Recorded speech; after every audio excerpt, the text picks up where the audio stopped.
எப்போவுமே இட்லி, தோசை, பொங்கல், சப்பாத்தி இந்த மாதிரி டெய்லி சாப்பிட்றதுக்கு பதிலாக வாரத்தில் 2 நாள் 3 நாளைக்கு ஒரு டைம் வந்து இந்த மாதிரி செஞ்சு சாப்பிட்றதுனால உடம்பு வந்து நமக்கு ரொம்ப ஹெல்த்தியாகவும் இருக்கும்.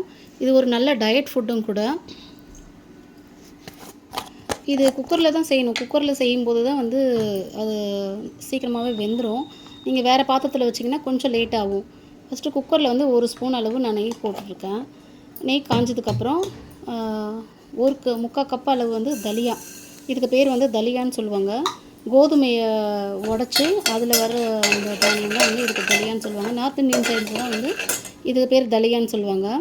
இதை வந்து அந்த நெய்லேயே ஃப்ரை பண்ணிவிட்டு நம்மக்கிட்ட என்ன காய் இருக்கும், பீன்ஸு, பட்டாணி என்ன காய் இருக்கோ நம்ம போட்டுக்கலாம். என்கிட்ட வந்து காலிஃப்ளவரும் வெங்காயம், கேரட் இருந்தது.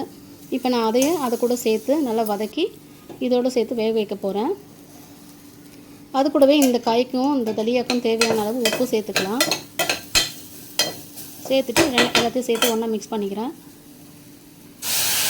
இப்போ நான் வந்து 3/4 கப்புக்கு ஒரு 1/2 கப் அளவு தலியா எடுத்துக்கிறீங்கன்னு வச்சுக்கோங்க.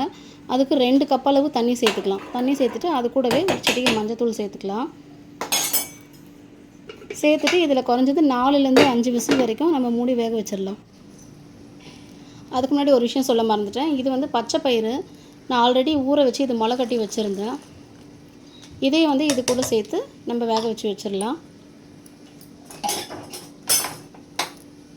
இது வந்து நல்ல ஒரு ஹெல்த்தி ஃபுட்டு. இதில் வந்து ப்ரோட்டீன், பருப்பு, தலியா, வெஜிடபிள் எல்லாமே இருக்கிறதுனால நம்ம உடம்புக்கு வந்து ரொம்ப ஆரோக்கியமாக இருக்கும்.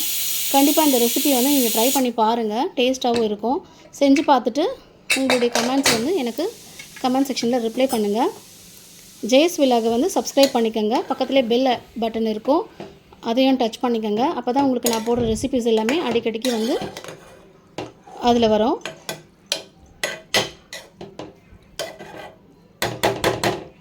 சேனலை சப்ஸ்கிரைப் பண்ணிவிட்டு லைக் பண்ணிவிட்டு ஷேர் பண்ணுங்கள். மீண்டும் அடுத்த ஒரு இன்ட்ரெஸ்டானிங் வீடியோவில் உங்களை மீண்டும் சந்திக்கிறேன். வீடியோவை இவ்வளோ நேரம் பார்த்ததுக்கு ரொம்ப தேங்க்ஸ் ஃப்ரெண்ட்ஸ். மறுபடியும் உங்ககிட்ட ஒரு தடவை சொல்லிக்கிறேன். வீடியோவை பார்க்குறது மட்டும் இல்லாமல் சப்ஸ்கிரைப் பண்ணிவிட்டு பக்கத்தில் இருக்கிற பெல் பட்டனை டச் பண்ணிக்கோங்க. உங்கள் ஃப்ரெண்ட்ஸ் அண்ட் ரிலேட்டிவ்க்கு ஷேர் பண்ணுங்கள்.